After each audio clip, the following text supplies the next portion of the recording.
woman, ain't she? I have studied the letters on the subject carefully. It could be productive for the three of us to get together at once and subject the whole question to a detailed historical analysis. There's some difference of opinion and interpretation of history between us, but basically, I think we are brought together on the principal points by the fact that the three of us could not meet without probably causing World War III. Give her my deepest and warmest love and ask her to review these comments. This is not all that I will have to say on the subject. I'll constantly return to myself and re-examine. I expect I will have to carry this on for another couple of 100 pages. We'll deal with the questions as they come up. But for now, this should provoke both of you to push me on to a greater effort. The basis, brothers and sisters and comrades, of Angela's analysis is tied into several old notions. And let me stop right here. When I say Angela, I'm using Angela as a symbol of the generation of a lot of those revolutionary vanguard groups that were around in the 60s and the 70s, probably 30s and 40s and 50s, but still are limping today. And so, Angela, this analysis is directed to, but it explains also the degeneration of these so-called proletarian groups and why they failed to see America as a fascist state. That's very important. I want to put that on the table right off the back. The basis, comrades, of Angela's analysis is tied into several old left notions that are at least open to some question now. It is my view that out of the economic crisis of the last Great Depression, fascism, corporatism did indeed emerge, develop and consolidate itself into its most advanced form here in America. Catch that, comrades. Catch that. Because this one paragraph is going to lead to 100 other pages. And why we think this analysis is apropos to the world today. The basis of Angela's analysis is tied into several old left notions that are at least open to some question now. It is my view that out of the economic crisis of the last Great Depression, fascism, corporativism did indeed emerge, develop and consolidate itself into its most advanced form here in America. In the process, comrades, sisters, and brothers, socialist consciousness suffered some very severe setbacks. Think of the 21st century or the 20th century. In the process, socialist consciousness suffered some very severe setbacks. Unlike Angela, I do not believe that this realization leads to a defeatist view of history. All power to the people. An understanding of the reality of our situation is essential to the success of future revolutionizing activity. Comrades, brothers and sisters, and probably some enemies listening too, to contend that corporativism has emerged and advanced is not to say that it has triumphed. We are not defeated. Pure fascism, absolute totalitarianism is not possible. What is he talking about? Think about that. To sit down with one another and say that the revolution has failed is not to say that socialism has failed altogether. It only means that our practice has failed. And we got to go back to the drawing board. That's all. We shouldn't be afraid of criticizing each other and saying that we made some mistakes. This is what George is saying here. To contend that the entity state corporativism, the banks, has emerged and advanced. It's not to say that it has triumphed. It has not. It has not. Because the same time that the banks and what we call finance capitalism were emerging, socialism was on the rise. So it did not have complete control. Triumph means you got complete control. You won it. It's over. It's done. And no people has been under that kind of rule since humanity has started. There have always been resistance. That's what Mao said. Classes fight each other. One class eat another class since the advent of states in history. That's all, man. That's all I'm trying to say. You know, folks get upset when you criticize their practice or their organizational practice. What's wrong with a little bit of criticism? It makes you stronger. It makes your bones strong. It makes your mind more on point. So, brothers and sisters, Comrade George Jackson said, hierarchy has had 6,000 years of trial. It would never succeed for long in any form. Fascism and its historical significance is the point of my whole philosophy on politics and its extinction. War. My opinion is that we are at the historical climax, the flash point of the totalitarian period. The analysis in depth that the subject deserves has yet to be done. Important as they are, both Wilhelm Reich's and Franz Newman's works on the subject are limited. Reich tends to be over-analytical to the point of idealism. I don't think Newman truly sensed the importance of the anti-socialist part of fascism, the anti-socialist movement, the shock troops, those cats on the ground that fight against their own interests. That's what he's talking about, the anti-socialist movement. Fascism can't, as a state, can't survive without people on the ground supporting it, poor people. Behemoth is too narrowly based on the experience of German National Socialism. So there is so much to be done on the subject, and time is running out.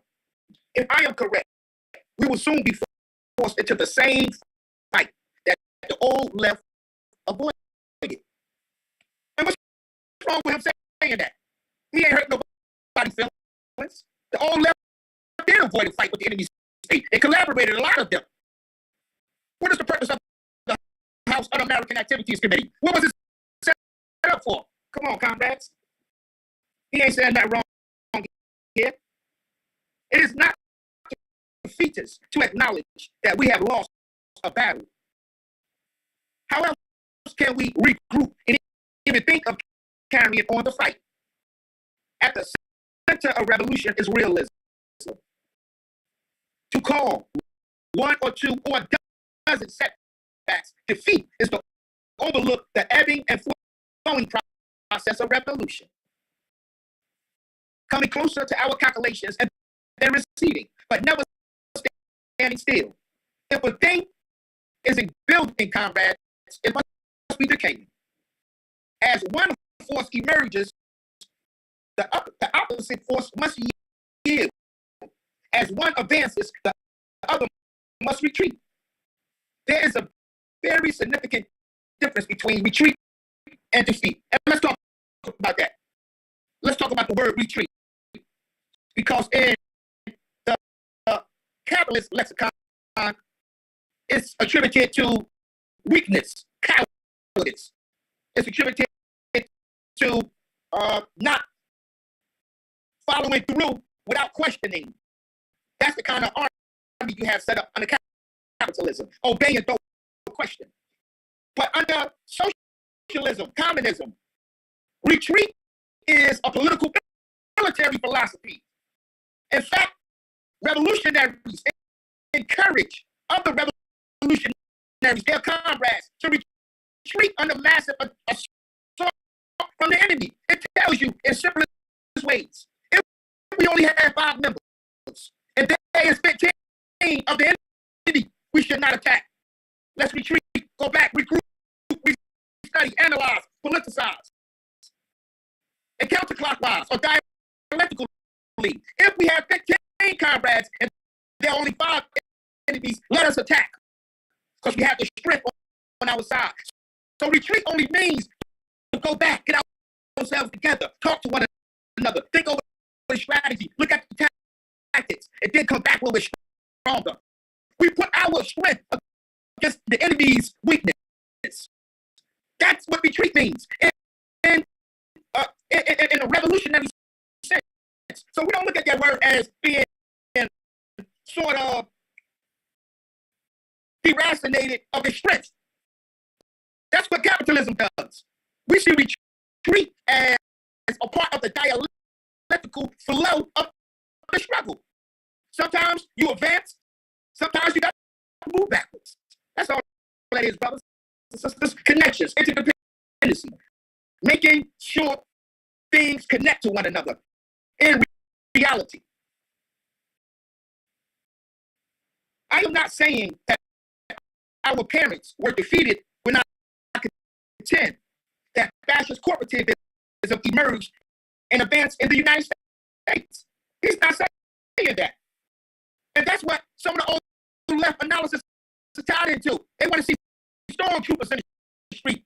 They want to see one person standing up in a military uniform saying "Hi Hitler" or "Hi Mussolini," and that's the limited definition of fascism. Nobody is saying that our forefathers gave up. We wouldn't be here if they gave up.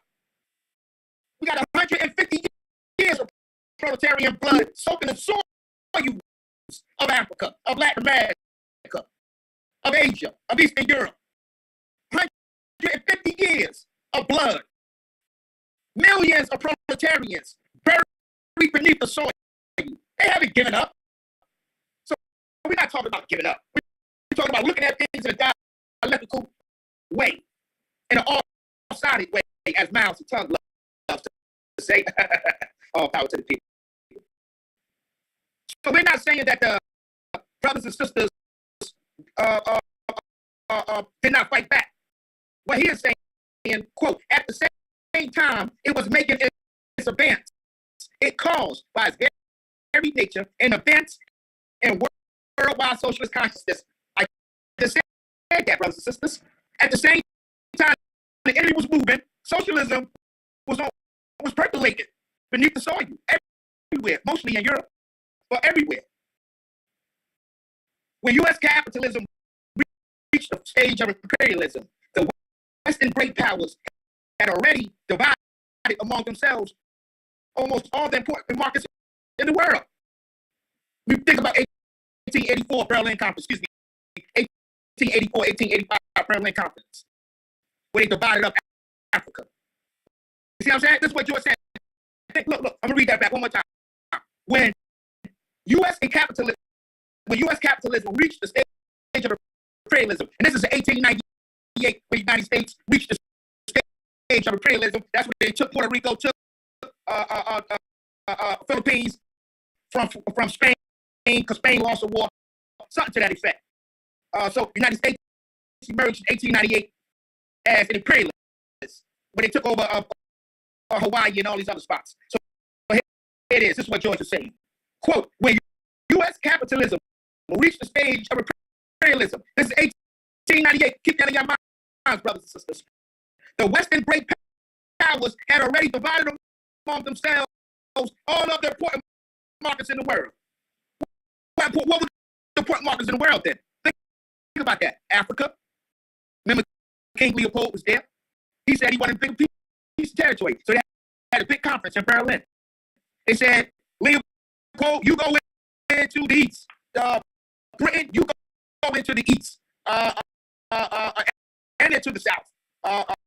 France went into the west. United States went into the, I think that is the east, Liberia, Sierra Leone. But the fact is that they're already divided this up amongst each other.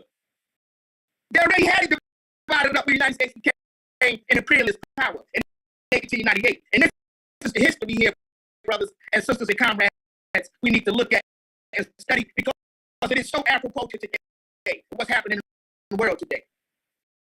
At the end of World War II, when the other imperialist powers had been weakened, the U.S.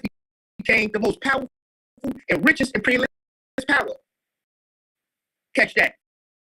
At the end of World War II, when the other imperialist powers had been weakened, the U.S. became the most powerful and richest imperialist power.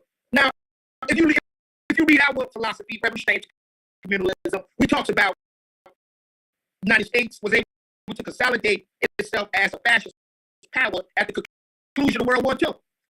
Why do we say this? Britain wasn't dead, was it not? To the United States. The United States gave it millions and millions of weapons to stave off Hitler's blitz. Was not the whole of Europe in shambles at the end of World War II, except with the exception of socialist Russia, although it lost 28 million comrades, but it was still together as a socialist state. Everything else was shattered. The United States had to send in a Marshall Plan to hold up these fake bourgeois governments, especially the monarchies. That's what the Marshall Plan was about. These governments couldn't stand against socialism, communism percolating in France. France was moving in the direction of a real socialist, a communist type of outfit prior to them smashing the comrades that fought in World War II. The communists, they defeated Vichy in France. It wasn't the United States. It was the communists that stopped the trade of Vichy. It was the communists that hung Mussolini by his neck in Italy. It was the communists that stopped Franco in Spain. It was the communists all over the world that fought to blood, sweat, and tears to defend the dignity of their brothers and sisters everywhere under assault about totalitarian oppression. And the United States, under the Marshall Plan, devised a nasty, nefarious, deleterious policy to strip the communists of power when they were being elected all over Europe. Go back to read the history of Europe between 1942 and 1953.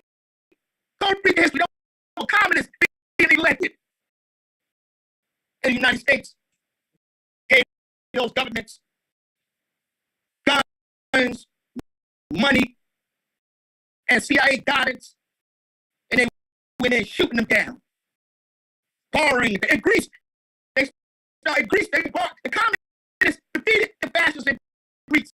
The United States went on the side of the fascists in the street and had them go against their own brothers and sisters. So I'm telling you, we don't just talk this stuff. We look at history, and history proves to us that the United States emerged as a dominant power in 1942 at the close of the Civil War. History shows that. At the end of World War II, when the other imperialist powers had been weakened, the United States became the most powerful and richest imperialist power. Meanwhile, the world situation was no longer the same. The balance of forces between imperialism and the socialist camps had fundamentally changed. Imperialism no longer ruled over the world, nor did it play a decisive role in the development of the world situation. What is Uncle G I'm talking about here? Remember what I said, brothers and sisters? I said that at the close of World War II, everybody else was affected by the economic capitalist cycle at the close of World War II. They were all in debt to the United States. But Russia was not on that orbit. So it was still able to fund and support revolutionary insurgencies in Africa. It supported revolutionary insurgencies in Latin America. So socialism was moving. It was moving at a snail pace, but it was moving. And the United States set its sights squarely on the baby socialists that were developing at that time. It strangled these socialist states before they could even set up their ministry. Think about that, comrades. In Africa, you had anti-colonial waves where they sided with the socialist camp. And before they could establish their own ministry offices, the United States sent in the Marine or had some traitors kill them like they did Patrice Lumumba. Traitors, killers, bloodsuckers. So socialism was on the move too. Although it was in its baby stages, in its infancy. In my analysis, I'm simply taking into account the fact that the forces of reaction and counter-revolution were allowed to localize themselves and radiate their energy here in the United States. The process has created the economic, political, and cultural vortex of capitalism's last reform. My views correspond with those of all of the third world revolutionaries. And if taking in the international sense, they are aggressive and realistic. The second notion, comrades, brothers and sisters, that stands in the way of our understanding of fascist corporatism is the semantic problem. When I am being interviewed by a member of the old guard, the old revolutionary guard, and point to the concrete and steel, the tiny electronic listening device concealed in the vent, the phalanx of goons peeping in at us, his barely functional plastic tape recorder that cost him a week's labor, and point out that all these are manifestations of fascism, he will invariably attempt to refute me by defining fascism simply as an economic geopolitical affair where only one political party is allowed to assist above ground with no opposition political activity is allowed. Catch that. Catch that. Because I talked previously about how some in our movement today still see fascism as stormtroopers with big boots on, marching in sync, a cadence, guiding them in their march. That's not necessarily the kind of fascism that we see after the fall of Mussolini and Adolf Hitler. The kind of fascism George is talking about is the kind that is attributed to colonization, which some of the old left just refuse to see. When George talked about the plastic tape recorder or the camera peeping in at him, he's talking also about Archidaniel Midland Corporation that has displaced peasants in Latin America so they could grow some pineapples or some oranges or tequila. Have displaced some brothers and sisters in Caribbean because they want to grow some bananas. And they are consequently forced to live on the outskirts of the city as lumpen elements, as poor people. That's fascism to them. That's corporate fascism to them. And the old left wonder why they can't bring 10 people to the streets in a demonstration. It's because they refuse to see how oppressed, colonized people see themselves. They have a Eurocentric analysis of fascism, let alone a Eurocentric analysis of Marxism, Leninism. They have one of fascism. So you can't see Papa Doc Duvalier of Haiti as a fascist because the Eurocentric analysis don't extend that theory to those kind of conditions. But what did Franz Fanon said in the Wretched Earth? He said that when it comes to oppressed people, oppressed nations and groups, we must take Marxism and expand it a little to fit our conditions. So that's all I'm saying, brothers and sisters. That's it. No more, no less. But examine that definition of totalitarianism, comrade. No opposition parties are allowed in China, Cuba, North Korea, or North Vietnam. Such a narrow definition condemns the model revolutionary societies to totalitarianism. Despite the presence of political parties, there's only one legal politics in the United States: the politics of greed, of corporations. The hierarchy commands all state power. There are thousands of ways, however, to attack it and place that power in the hands of the people. All levels of struggle must be perceived as inclined planes leading inexorably to a point where armed conflict will engulf two or more sections of the people.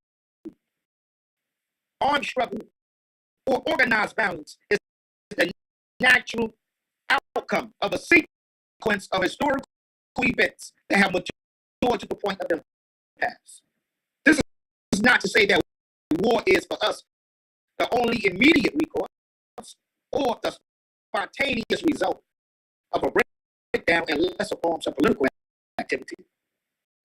I have always tried to emphasize that through every stage of political mobilization, there must be a corresponding and equal military mobilization of the people's forces. One is inextricably tied to the other, and not simply for the reason unwittingly put forward by the old guard that fascism allows for no valid opposition political activity. Though there is some truth in that position, my position is based on historical precedents that indicate the probable scope and range of balance in the American Revolution. Think about that. Think about the kind of revolution we would have to have, a civil war we would have to have in this society against the armed ruling class. Go back to the Confederacy. I think I was having this conversation with an elder comrade the other day, just about the loss of lives in the Civil War, the so-called American Civil War, on both sides. Millions of people, if you aggregate the number together. And it's going to take probably millions of us fighting this small group of, hold on, brothers, I apologize. It's going to, can you hear me? My phone just went down. Yep, we can hear you. I got it. I don't power to the people. All power. So George was saying his understanding of American brutality was just based on American history and their willingness to bomb and murder their way to power. And I just wanted to give comrades two examples, and then we're going to open it up to a conversation amongst the comrades for 10 to 15 minutes. The first example I said already was the Civil War and how the racists in this society are willing to blow everybody to smithereens to maintain the United States as a so-called white state. Now they call it a replacement theory, the white replacement theory. There are millions of people that believe in that. And it has swung like a pendulum into the high-ranking offices of the Republican Party. Just think about Donald Trump and the FBI. The FBI visited my house. They visited O'Malley's house. And people on the left, although O'Malley has received greater attention, and he should, people on the left don't take that as a threat against our movement. You know, but the FBI visited Donald Trump's house, and the whole MAGA movement and the so-called white supremacist neo-Nazi Patriot Front movement has been mobilized. Immediately, they're on the streets demonstrating, calling the FBI illegal, illegitimate, and should be destroyed. So what I'm saying to you, comrades, is that we're living at a historical time when fascism is embodied not just in state power, although it's a part of state power. It's embodied in your neighbor's values. It's embodied in your neighbor's world view. It may be even embodied in our families. My wife, I don't have a wife, but I'm just using that. My wife or your husband views, the way they relate to each other. Fascism manifests itself in 1,000 different little ways. And that's why it's good to have criticism and self-criticism as an instrument to point out our incorrect ideas and our incorrect views. So, brothers and sisters, the final part is World War II. The United States dropped a bomb on Japan. That's a second example. They dropped a bomb, and Japan was already defeated. Think about that. MacArthur, his so-called big military general in the imperialist army, already had Japan and the emperor defeated. But the bomb, brothers and sisters and comrades, was not meant for the Japanese people. It was not meant for Japanese civilians. The bomb was meant as a threat to Russia, the Soviet power in the East, because they defeated and stopped the Nazis. China, Japan had a socialist communist insurgency on its hands. They were being trained in China. The Japanese comrades were fighting against their own bourgeoisie with Mao and them. They went back to Japan. They were fighting in Korea. This is where Kim Il-sung made his bones. He was a student at the Patrice Lumumba University when World War II was going on. Kim Il-sung, the founder of North Korea. He went back, but he went back to China. He went to China and got trained by the PLA and went back. That's when the Soviet armed power sent their military weapons, comrades, political commissars to help him. And he defeated France until the United States came in. Y'all know the rest of the history. But what I'm saying to you, brothers and sisters, is that comrades was on the move all over the world. They were fighting back. They were not just sitting back and resting on their laurels. And so that bomb that murdered, 2 bombs that blew up Hiroshima and the other, Nagasaki, the bombs that blew up Nagasaki and Hiroshima were meant to intimidate and cower the rising socialist power in the East. The United States didn't give a goddamn how many Japanese babies, elders they murdered. And this is not hyperbole. I'm not making this stuff up. All you gotta do is look at that little girl in Vietnam running down the street, her back on fire from napalm bombs. The United States murdered 3 million Vietnamese. Dropped bombs, 500-pound nuclear bombs on Vietnam, blowing to smithereens whole villages, communities, and today they live with cancer, Agent Orange. I'm not making that up. If I'm telling you they didn't care about the Japanese people, and that's why they dropped those bombs, I'm giving you a comparison. I'm giving you from 1942, August of 1945, up until they dropped those bombs on Vietnam at the conclusion of the Vietnamese War, 76.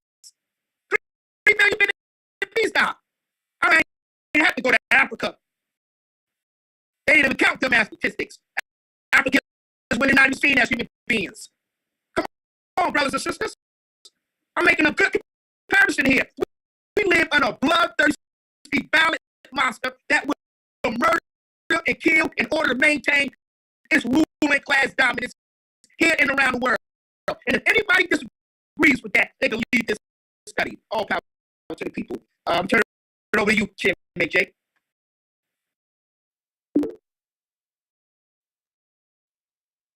All power.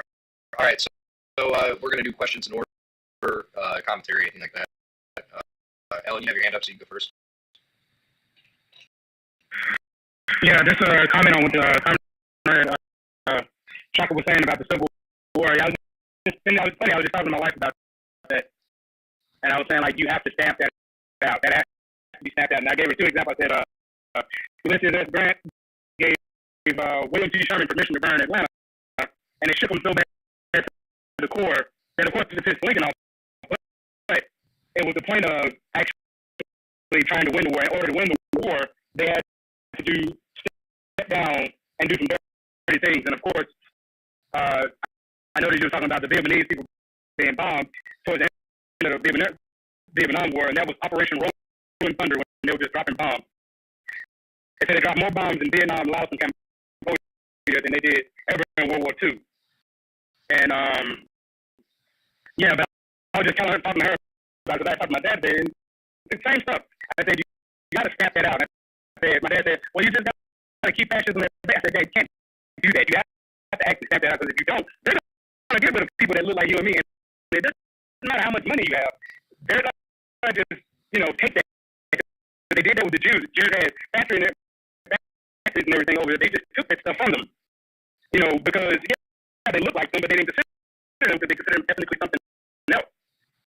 And same thing here so that's why we have a problem that's why the South is a problem in the United States, because they never stamped it out. They only try to be friends with it, the Confederacy, and that leads to all our problems in the United States today. At least that's in my opinion. Anytime the United States tried to progress, the Southern senators always had a way to keep things from progressing. Even Jim Crow Joe himself used to side on the side of segregation, just to get stuff. That's the whole point of the filibuster, just to stop, to use fascism to stop progress. And you have to stamp that out. That cannot be reasoned with. It cannot be rehabilitated. It just has to be stamped out. And people just have to understand that. And yes, it's ugly, but that's just unfortunately how it goes. And that's my comments on that. So I just say briefly that the kind of brutality that you saw in Vietnam, as of recently in places like Iraq and Afghanistan, and then previously from that with the operations in South America, chiefly Operation Condor, and the various different operations that were conducted, in Southeast Asia, aside from Vietnam. The motivating factor here is the necessity of capitalist markets to expand abroad, to consolidate control over certain regions and the resources within them. And they will, to give you an idea of how low they will go in order to ensure that they get control over these regions. As Shaka was saying, the U.S. was prepared to use strategic nuclear weapons in Vietnam if China had joined into the conflict and began sending troops to support the North Vietnamese. And they estimated that such a nuclear conflict, if escalated, would have resulted in the deaths of 200 million people worldwide. So they had this on their table. Multiple generals, alongside Nixon, were considering using nuclear weapons in Vietnam, given that scenario. And so it's important. Like Alan says, this can't be stamped out. I mean, that this is an anti-human position to hold. The use of nuclear weapons would be a catastrophe for the entire planet. Even one nuclear weapon going off can send radiation into the atmosphere that gets carried through air currents and into the ocean currents, and it contaminates drinking water. It makes farmland unusable. It renders the animals that we consume unconsumable because these particles get into their bodies. It gets into the plants. It gets into the soil. It gets into the water, and it would cause widespread famine and devastation.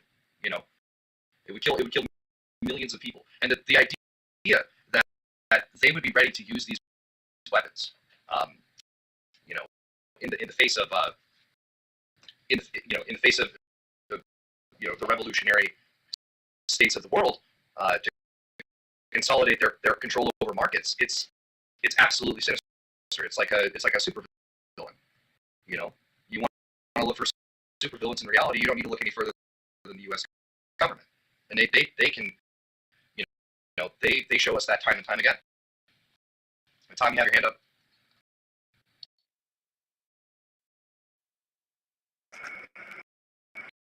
Yeah, this is an issue I've been wrestling with for a long time. As Shaka knows, I wrote the piece. They only call it fascism, and they're doing it to white people. Back even before the New African Black Panther Prison Party prison chapter was formed. And more recently, I've did a couple pieces around the Democrats of the original fascist party. And I think George Jackson really hit the nail on the head. That fascism is a product of America, not Germany or Italy. That they modeled after what we did to the American Indians and to black people. And you go back to Andrew Jackson and the Trail of Tears, which was a direct result of the invention of the cotton gin and the conversion of the Deep South into a massive killing fields of growing cotton, where they literally worked out that it was cheaper to work people to death than it was to maintain slaves in their old age.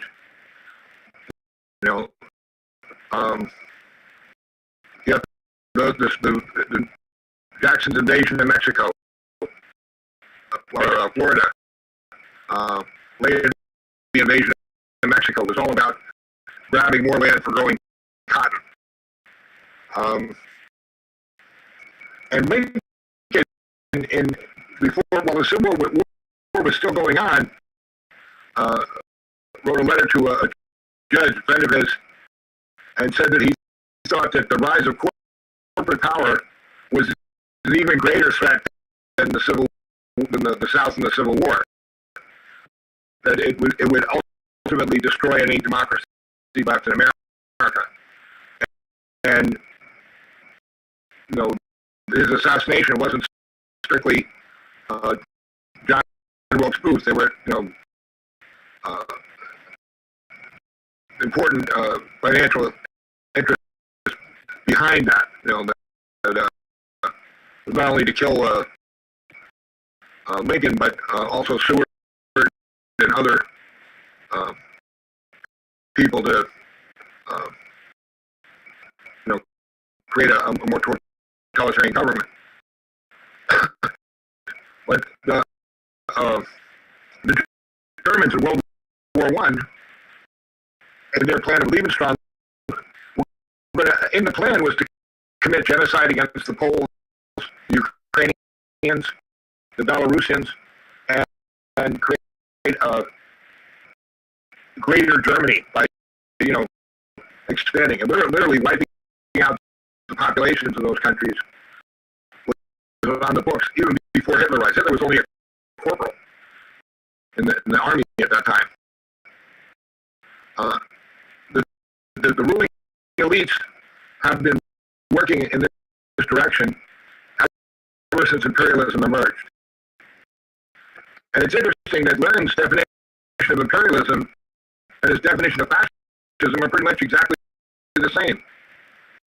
You know, capitalism in decay. And the old left, I think, totally missed the boat, and really still are under the illusion of bourgeois democracy.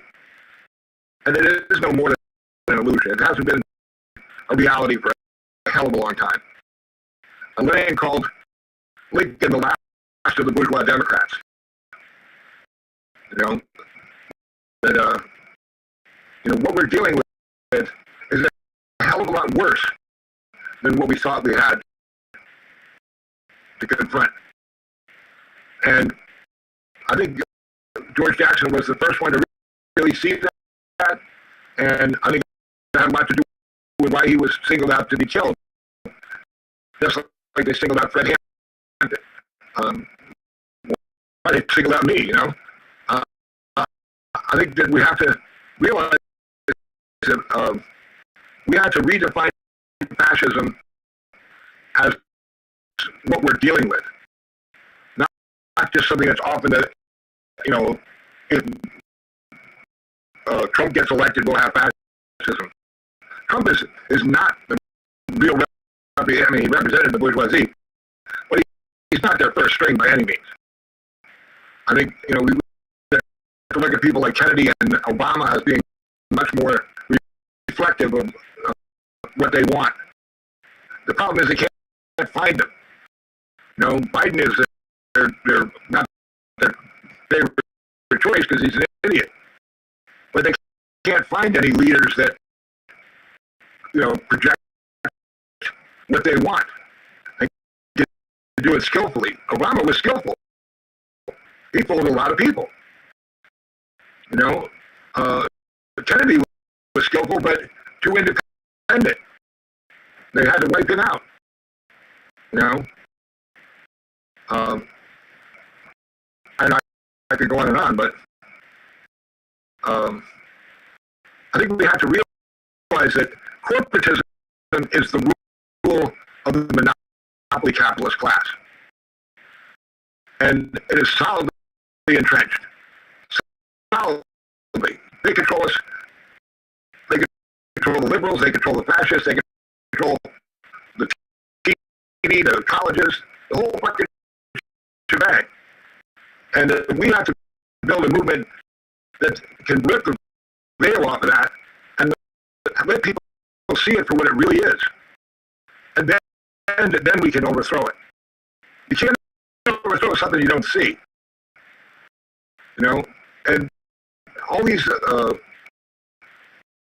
leftist liberals are a line of defense for the bourgeoisie. They're not part of our movement. They're part of the movement against us. You know, the clowns in the brown shirts are not the fascists we need to worry about. You know, the real fascists are the ones who are sitting around the table, the pool with mimosas, plotting, you know, how they're going to take away our Social Security and shit. You know, and that's all I wanted to say right now. Just to put the discussion a little further, elaborate a little bit on what Tom said. You know, one of the things that I would try to do when providing the Hassan Shakur course the past 3 or 4 times that we put it on is the first thing that I would say when we started the first week of the class was that you have to be able to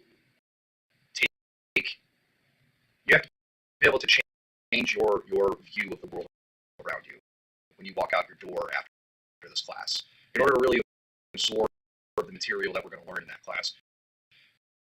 You have to, instead of looking at the world as a fucking, basically a parking lot with McDonald's and gas stations everywhere, you have to look at the world from the point of view of a French citizen in the early 1940s, in the period of time where France was under the Vichy government.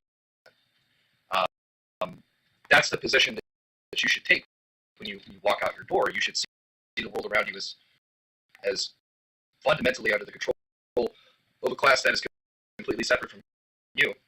It's under the control of people who own 99% of the infrastructure that you're looking at, and there's less than 10% of that. And they have control over the army. They have control over the government. This is an enemy government. It doesn't represent your interests. And taking that worldview and reading this stuff, instead of the position of safety and privilege, living in your home and going to work every day, coming and seeing your dog and all that, instead of taking that position, taking the position that, hey, you're actually under enemy rule. Your ancestors have been, 200 plus years. Some of your ancestors were directly enslaved under such system. And so, taking that position, you begin to see, this literature for what it is. It tells you exactly the material conditions around you. It gives you the historical context. It tells you what you need to do in social practice. So, Wolverine, you have your hand up, so you can go next. Yes, talk to the people. This is General Taco from South Central LA and California, representing the Black Riders Liberation Party, New Generation Black Panther Party. Much respect. Chairman Shaka for the breakdown on Blood in My Eyes and this Black August get together. Death to fascism and all power to the people. Black power. All power.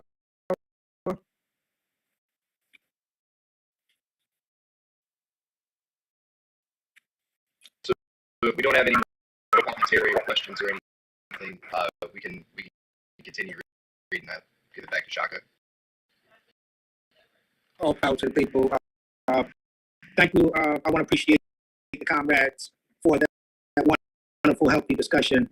And I want to particularly acknowledge General Taco, who's been around a long time and come out of the prisons and worked in his community to revolutionize the minds of his people. So thank you for being on this study as well. All power to the people. In the present class structure, we represent the group with the greatest revolutionary potential. We are Black, the significance of which needs very little analysis here. Though I will go into the mechanics of race at length later in dealing with the contextual structure of fascist hierarchy. But mainly, my position is rooted in the long history of the American business oligarchy's penchant for violent repression of any forces that have threatened essentialist movement, and in the very natural defense reflexes of any form of state power.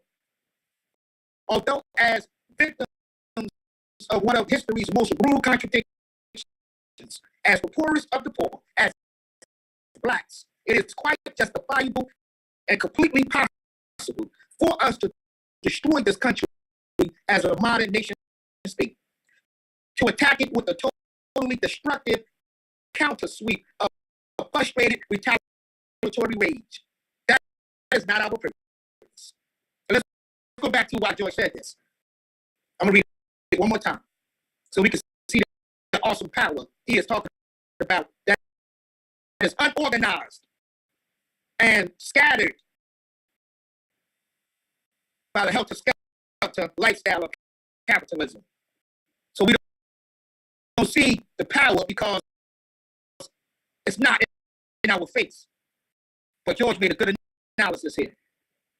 It is quite justifiable and completely possible for us to destroy this country as a modern nation state, to attack it with a totally destructive counter sweep of frustrated retaliatory rage. That is not our purpose. What you're saying is that we could go into the streets, we could tear it down, we could burn it down. There's 40 million of us. At the time, he's talking about 25 million. Today, there's 40 million of us. We could burn everything down. And we could go into racial civil war with whites. We could do all of that. That's what George is saying. But the operative word he is using is frustrated retaliatory rage. When brothers and sisters seen our brother Martin Luther King shot down April 4th, 1969, 100 cities went up in rebellions. That wasn't organized by the underground. It wasn't organized by a militant BLA type of outfit. It was the spontaneous desire of the masses to strike back at a system that has constantly devalued their humanity. That's what spontaneous rebellion is. People responding to immediate conditions that have devalued, defiled their humanity all over the world. But George is saying we need to take that frustrated rage and organize it. And he's going to go right into it in this passage. As revolutionaries, it is our objective to move ourselves and people into actions that will culminate in the seizure of state power. Our real purpose is to redeem not merely ourselves, but the whole nation and the whole community of nations from colonial community economic repression. The U.S. has established itself as the mortal enemy of all people's governments. All scientific socialist mobilization of consciousness everywhere on the globe, all anti-imperialist activity on Earth. He didn't say the United States established themselves as the enemy of all black people on Earth. He didn't say that because there are some black people that are fit within the orbit of international colonial capitalism. There are some blacks that push the World Bank philosophy. There are some blacks that push the World Trade Organization philosophy. There are some blacks that betray you like they did Thomas Sankara, his right-hand man, Rashid. They went to school together from the same village in Burkina Faso. They went to kindergarten together. They matriculated into high school together.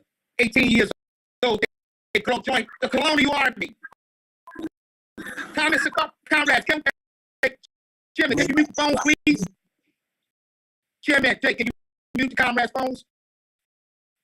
And Thomas Sankara and Rashid, the traitor, went from being babies in the same village, kindergarten, high school, into the army, overthrew the colonial army, became leaders of Burkina Faso. And Thomas Sankara, the great martyr of our brothers and sisters, went to sleep one night, trusting his longtime comrade, his beloved brother. He fought in the trenches against the white colonial and black puppet forces to establish an independent Burkina Faso. Woke up the next morning to rifles in his face, pointed at him from his former comrades. So this is not a race struggle. This is a class struggle. Although race impacts class, it infuses class because we dealing with white supremacy. It's a byproduct of that shit. That's what Fred Hampton said. It's an important byproduct because it defines and delineates our passage to freedom or stops our passage to freedom. That's what racism and white supremacy does. Because they got the workers fighting against each other. They got blacks fighting against each other for crumbs off the enemy table. You got whites wanting to keep everybody in the world under the boot of authoritarian white supremacy because of a pseudo-scientific idea of replacement. First of all, this ain't your country, white boy. To think about it, you stole this. You murdered your way to power and took it from the indigenous brother and sister. And then you imported millions of Africans to work the plantation fields. That's the reality of this country. It belongs to those, first of all, who were here first, and who kills the land. And that is us, oppressed people and workers. Not the rulers, not their higher wings, and certainly not the pigs and military, CIA, and the other 16 intelligence agencies. We're dealing with a nasty enemy. And the only way we can defeat this enemy is the sense that our power will come through organization. This is what George is saying. The U.S. has established itself as the mortal enemy of all people's government, all scientific socialist mobilization of consciousness, everywhere on the globe, all anti-imperialist activity on Earth.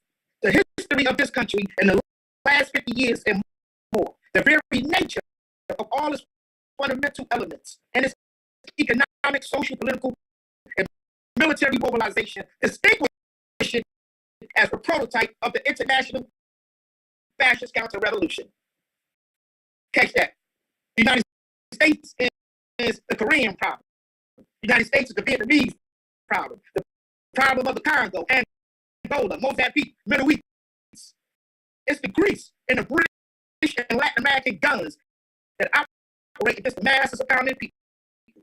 So, comrades, brothers and sisters, all you got to do is say, replace the word Korean. The United States is the United States, the Venezuelan problem, the Cuban problem, the Iraqi problem, the Syrian problem, the Libyan problem. Y'all know what they did to these governments in the last few years. That's why I'm naming it. They chopped off, decapitated the head of Libya's government, Muammar Gaddafi, on a lie, a pretext. The enemy Barack Obama said in his book, and I didn't read it, so because I just would have threw up, vomited if I read the whole book. But there's a passage where he apologized for murdering Muammar Gaddafi. It is a shame. It is egregious.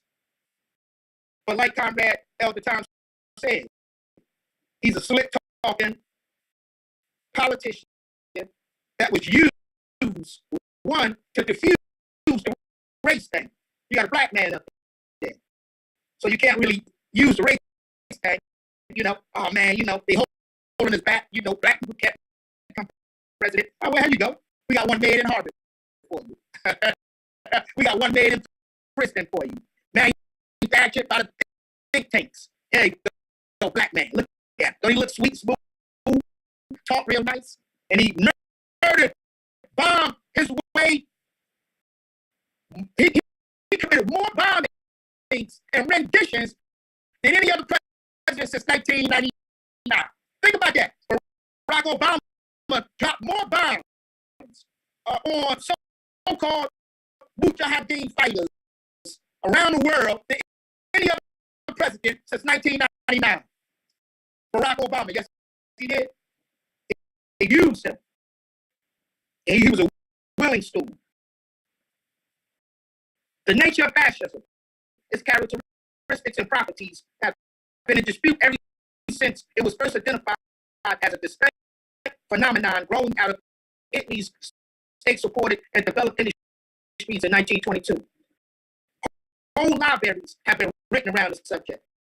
There have been 100 party lines on just exactly what fascism is. But both Marxists and not-Marxists agree on at least two of its general factors: its capitalist orientation and its anti-labor, anti-class nature.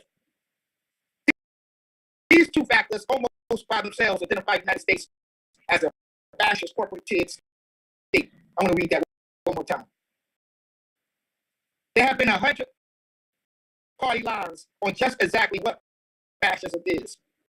But both Marxists and non-Marxists agree on at least two of its general factors: its capitalist orientation. Think about that. Look at the Proud Boys. Look at the Patriot Front.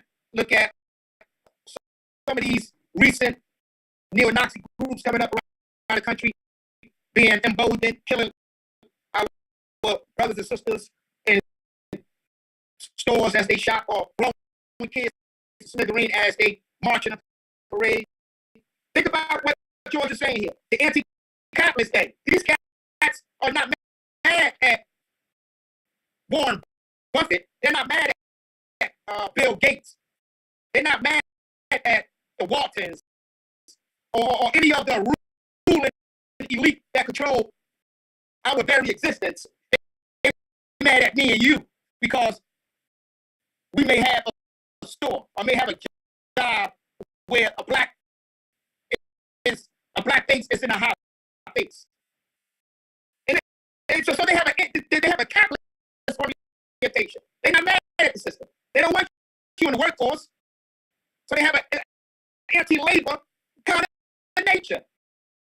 You know, if you're a real kind of worker, you support workers all over the world, especially labor workers that are revolutionary and fighting. And the exact definition of fascism concerns me, brothers and sisters and comrades, because it will help us identify our enemy and isolate the targets of revolution. Further, it should help us to understand the workings of the enemy methodology. Settling this question of whether or not a mature fascism has developed will finally clear away some of the fog in our liberation efforts. This will help us to broaden the effort. We will not succeed until we fully accept the fact that the enemy is aware, determined, disguised, totalitarian, and mercilessly counter-revolutionary. To fight effectively, comrades, we must be aware of the fact that the enemy has consolidated through reformist machination the greatest community of self-interest that has ever existed. Our insistence on military action, defensive and retaliatory, has nothing to do with romanticism or precipitous idealistic fervor. We want to be effective. We want to live. Our history teaches us that the successful liberation struggles require an armed people, a whole people, actively participating in the struggle for liberty. That's what George is talking about, the history of proletarian resistance around the world. Since Marx wrote the first manuscript to the Communist Manifesto. This is what George is talking about. Our history. Lenin said it, right? Huey said it. Huey said that unarmed people is easily subjected to slavery. That's what Huey said. You know, Mao Zedong said, never surrender to the independence of the proletarian line. Meaning keep our guns. That keeps us free. You can't protect the theory if you don't have the practical apparatus set up to protect it. That's why they always tell us when we go into negotiations with any capitalist armed forces. Never surrender your weapons. Never.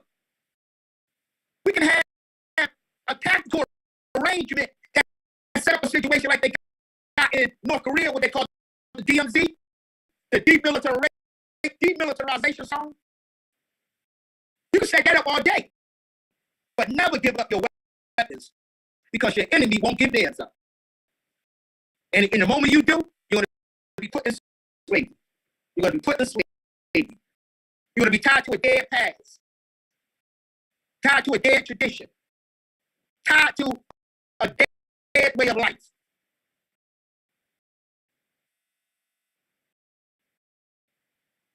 So we want to be effective. That's all. We want to win. We don't want to go into the struggle with any comrades thinking that throwing a rock like they do in Palestine at the tank is an ultra-leftist thing or a militaristic thing. Throwing a rock at a tank is self-defense. The tank is the occupier. The tank is the purveyor of balance. The tank rolls down houses. And a young boy or a young girl who have watched their parents be thrown out of their house decide to take matters into their own hands and pick up a rock and throw it at the Israeli Defense Forces. That is not an act of suicide. That is an act of resistance. And anyone that tells you it is do not understand what resistance look like in real life. Even in our history, the history of us coming across the transatlantic slave trade, there was the thing where the sharks will follow the slave for 3 months. It almost took to go from Senegal's front door into the slave deck of the slave ship across the Atlantic to the Caribbean. It took 3 months. And sharks followed those boats all the way across the Atlantic Ocean. Wow, I asked comrades, brothers and sisters, because mothers,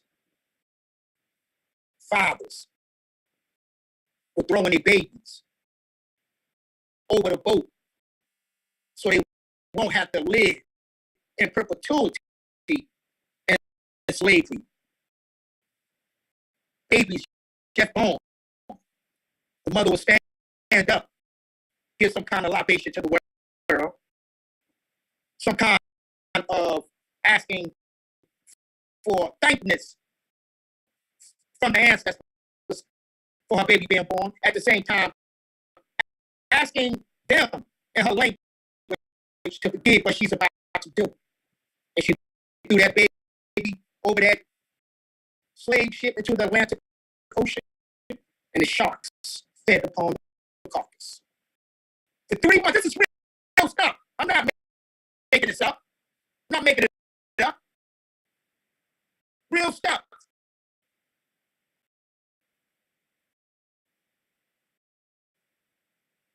So the final definition of fascism is still open, simply because it is still a developing movement.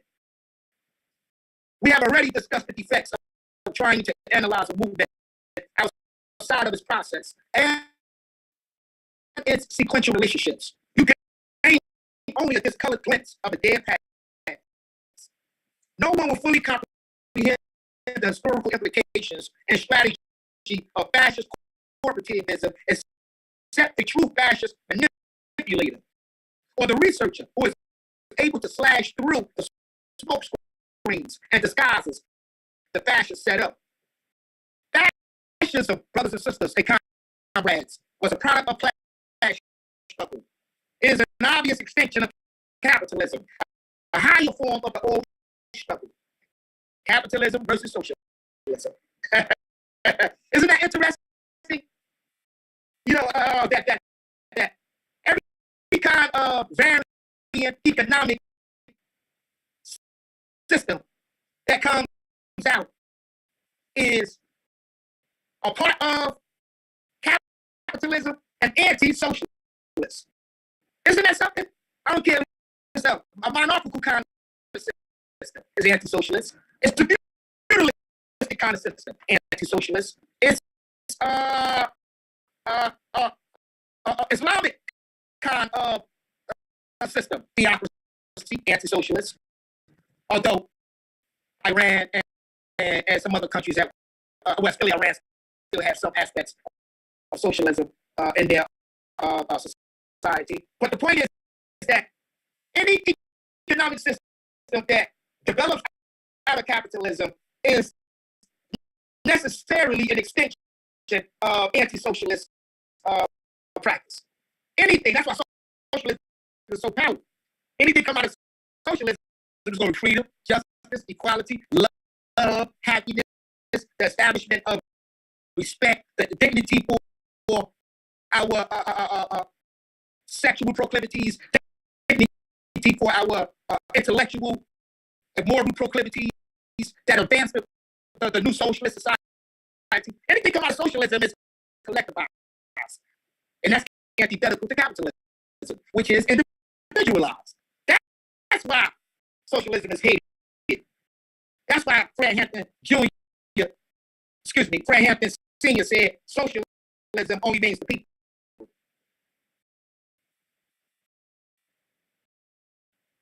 We have been consistently misled by fascism, nationalistic trappings. We have failed to understand its basically international character. In fact, it has followed international socialism all around the globe. One of the most definite characteristics of fascism is its international quality.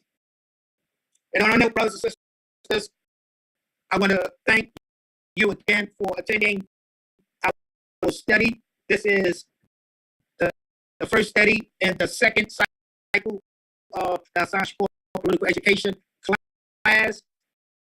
Once we are through with Blood in My Eye, we're going to go over to UPM Newton.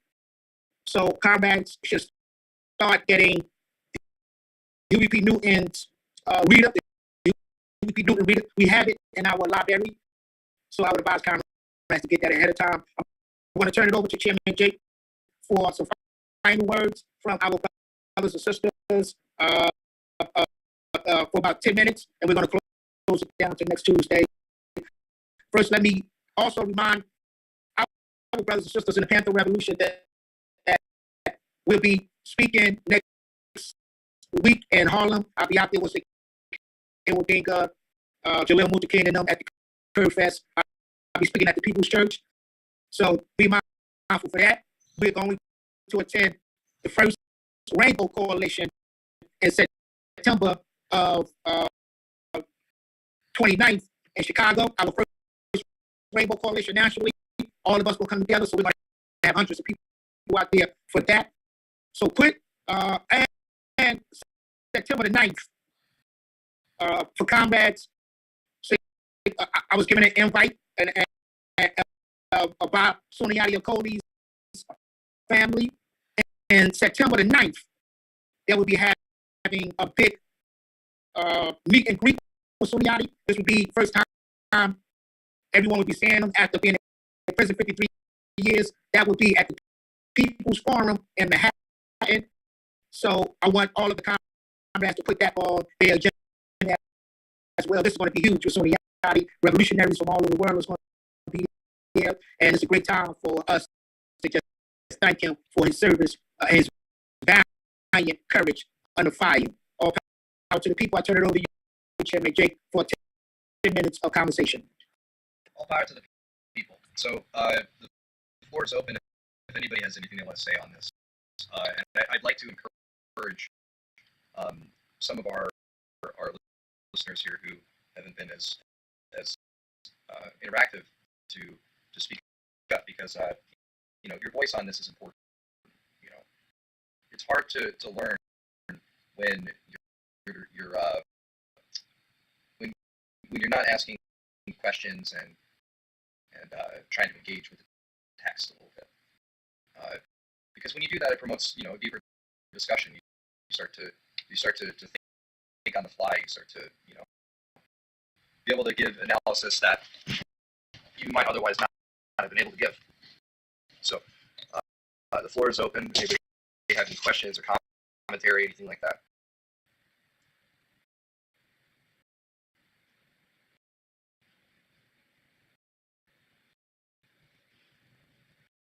I'm sure somebody has something. Honestly, I have millions of questions, and I'm trying to wrap my mind around one of them because I have so many notes. um,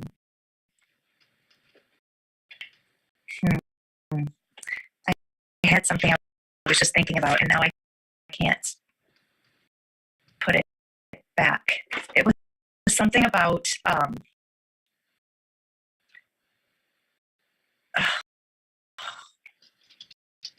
okay, swing back around to me, please. I'm sorry. All right. So Belinda, you have your hand raised.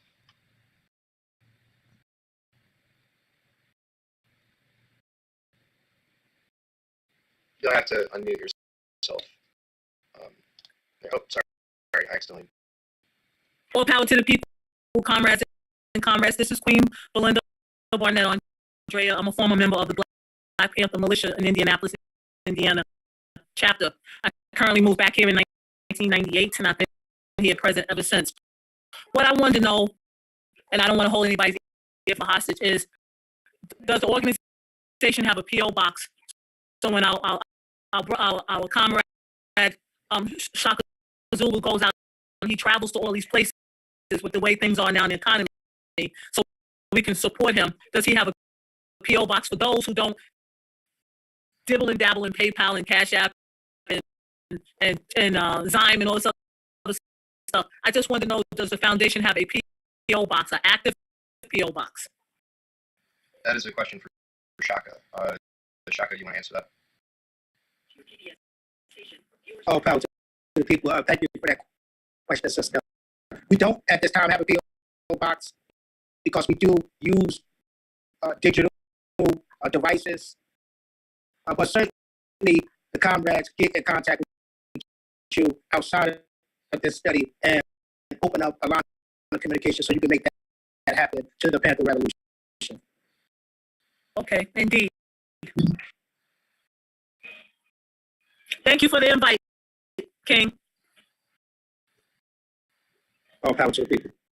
I'm out here in Queens NYC. I don't get out as much as I would like to because I'm out here working with the homeless community in Queens and the homebound elders and seniors homebound. So I'm kind of like I have my hands full with that. As much as I would like to attend some of the functions in person, I survived COVID twice, so I haven't been able to get out as much as I would like to. But I would also like to support in the same token behind the scenes. That's why I asked about the PO box. All power to the people. No, thank you for that. We're coming out that way pretty soon, so we'll be speaking out in Queens as well. But our General Secretary Sparkle will surely get in contact with you and make it happen. You need to kind of reach out to the King's Foundation in Queens. They're having a function here on the 13th, their annual function in South Jamaica, Queens. They have it every year. The King of Kings Foundation, Todd, Tony, and Lance, the Furtado brothers. They've done many documentaries on them and many different stories on their life, what it was used to be and what it is now. So that's a good foundation to reach out to if you want to do any speaking out in Queens, because they have a inundated amount of functions that they have, and I'm sure they'd be more than willing and able to invite you to their forum. So thank you for that. Go ahead, Chairman Jake. King of King Foundation. Okay, so Leslie dropped something here in the chat box. Says, sorry, I can't use the mic, but I really like the part in the beginning talking about the ebb and flow of victories, how we can never be standing still, and how retreat is tactical. Being able to regroup based on new information is essential. Absolutely. As Shaka was saying, retreat is often considered an act of cowardice. It's actually not an act of cowardice at all. It's a military doctrine. It's considered by some. It's soldiers would argue that this is a euphemism just because it sucks to have to retreat in a battle, but commanders refer to it as a strategic withdrawal. There's a reason for that. You're not just blindly running in one direction away from the enemy as an act of cowardice. You're trying to find a better position, and you're actively returning fire or something like that. It's a tactical kind of retreat. It's not a full-blooded or you're not being fully overrun in that way when we talk about strategic. And think about it this way, Chairman Jake. Think about in 1927 when Mao Zedong and the comrades were a part of the KMT, and Sun Yat-sen died, and this nationalist cat, Chiang Kai-shek, rose to power. Prior to that, there were interaction in the KMT between the communists and the nationalists. And their tactical alliance was based on getting rid of the 6 colonial powers that was eating up the land of China, that was feasting on the resources of China. And that's why they were in the KMT. Mao, in 1927, the KMT nationalists turned on the communists, murdered tens of thousands of communists, tens of thousands. And Mao Zedong and the remaining communists went on what they called the Long March, the greatest military trek in all of history. Even the Western capitalist enemies refer to this as a significant historical military thing. Mao, in retreat, came under massive aerial bombardment by the planes of the Nationalist Army. They were losing comrades. They were going through different time zones, so to speak. The Long March took them through water, took them through dense land, took them through villages that never seen outsiders before. The Long March took them to heights of ideological, political, and military development that enabled them to reconstitute in the Shakan Mountains in 1931. That Long March showed them who they were. That Long March gave them character, gave them dignity. They lost. Think about this. The Long March was a whole year. It wasn't for no 2 days. It wasn't for no 2 weeks.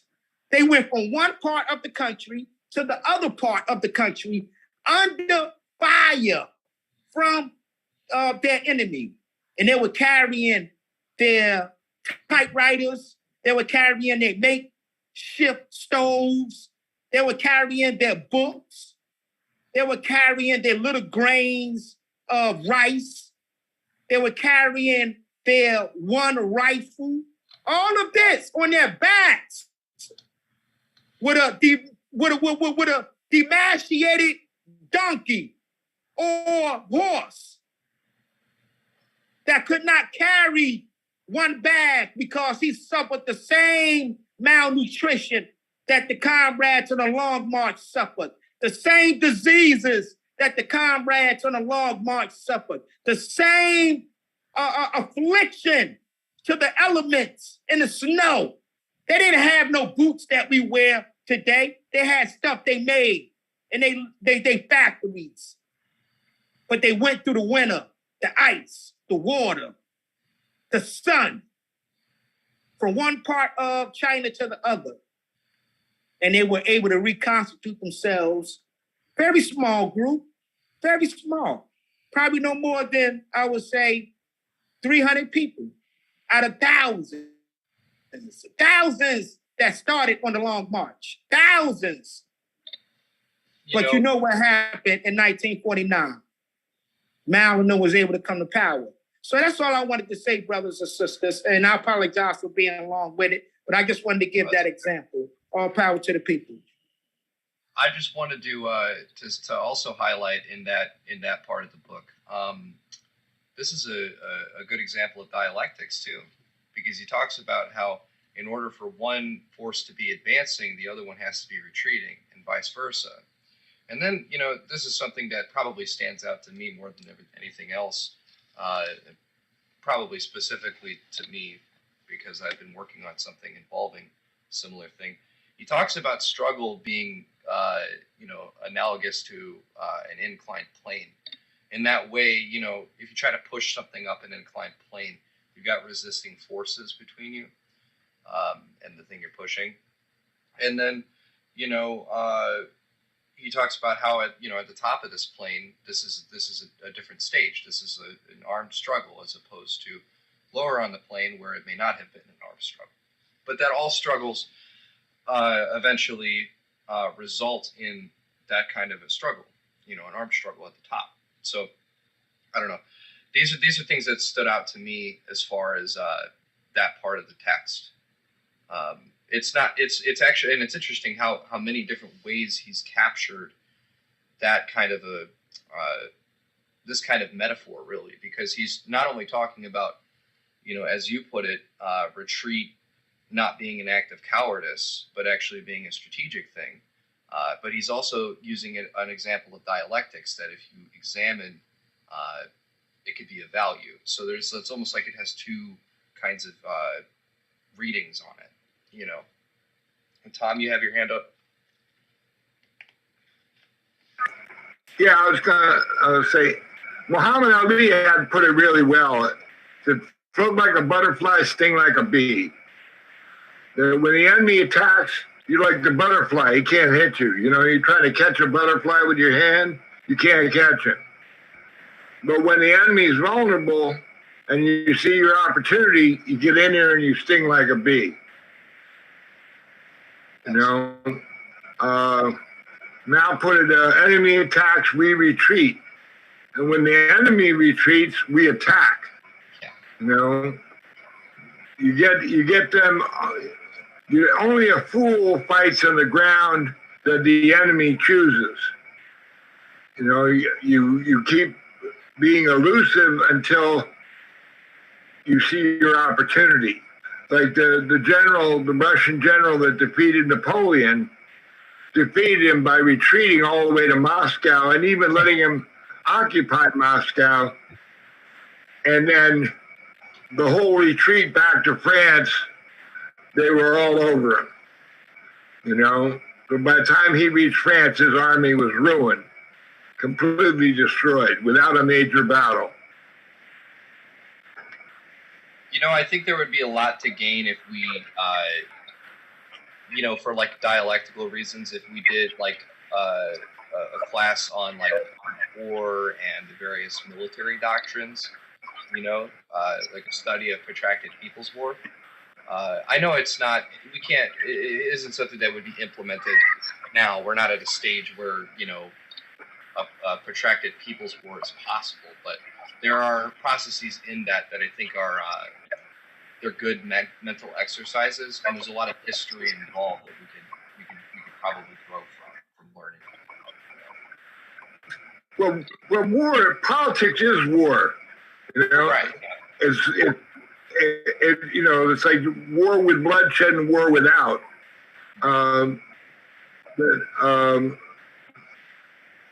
We have small forces. And we're going up against this behemothing, giant. But we fight the war of the flea.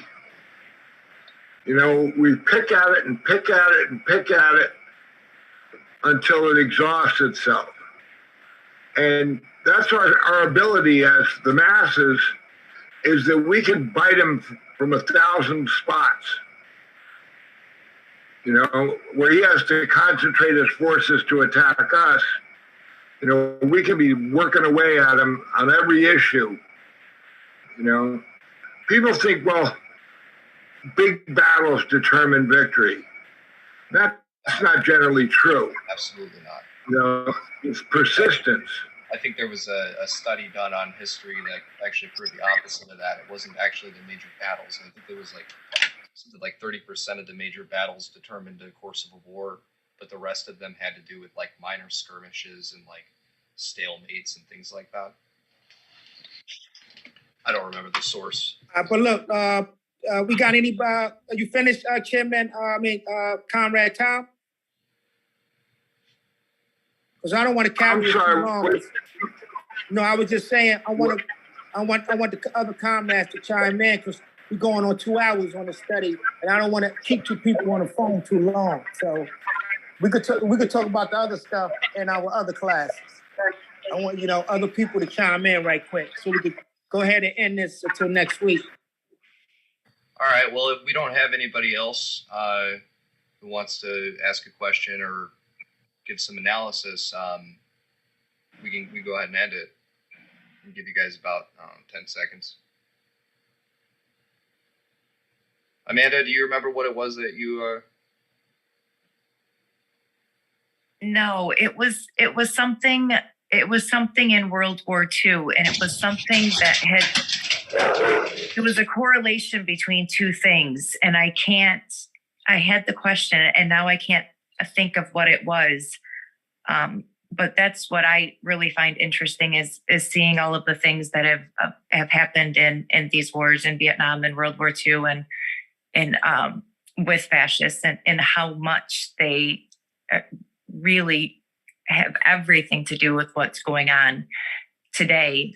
So hearing a lot of the history on it and hearing like the aha stuff it's really kind of interesting. But no, I can't remember exactly what my question was. I hope I do though, because I was like, what? And then now I can't think of what it was. Briefly, I made me think of something when you mentioned the kind of the context of what your question was around. Fascists are bloodthirsty. They're anti-human, so they'll kill each other. And the goals of one fascist might be antithetical to the goals of another. And an example of that is the Germans and the Italians. They were trying to dominate Europe and then consequently the rest of the world. And as a result of their efforts to try to do that, they ended up crippling their country's ability to survive. And it gave the American fascists, it was basically a power vacuum. It's kind of like a debt vacuum, across the world. It gave the American empire the ability to launch, the neo-colonial campaigns of the 50s, 60s, 70s, 80s, 90s, all the way up to the day. Mm-hmm. Yeah, absolutely. It's kind of shocking, and that's what I struggle with most on the daily is people not seeing all of the fascism all around us and everything that we do and see and drive and eat. And I mean, it's everywhere, and it's everywhere. And that's why it's so interesting to think how far back it goes, like my grandfather was taken prisoner of war by Nazis, and escaped and fighting all of this so many years ago. And it's just, it's insane. It's insane.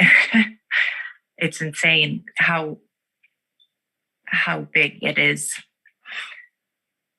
And, this will just be my closing remark before I hand it over to Shaka. Like many different aspects of the struggle, there are actually kind of vestiges from, previous periods. And one example of a vestige that fascism draws on is autocracy. The concept of this comes out of the monarchy, absolute ruler, that kind of a political structure.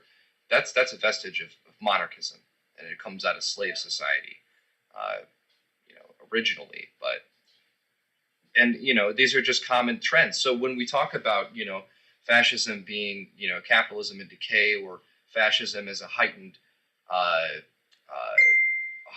period in the struggle between socialism and capitalism, that's one of the things that we're talking about.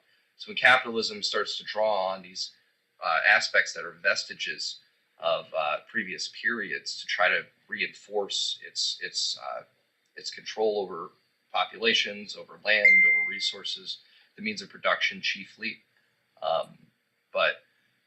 But yeah, so those are my closing remarks on it. Shaka, I turn it over to you. All power to the people. Again, I made my closing remarks probably 10 minutes ago. I certainly want to reiterate our appreciation, our collective appreciation for everybody that came on tonight. Hopefully we see you in some of the other classes. This class will resume next Tuesday, 7 o'clock. And I hope to see the comrades there. All power to the people. All power. Power. All power. All power to the people. Power to the Recording stop.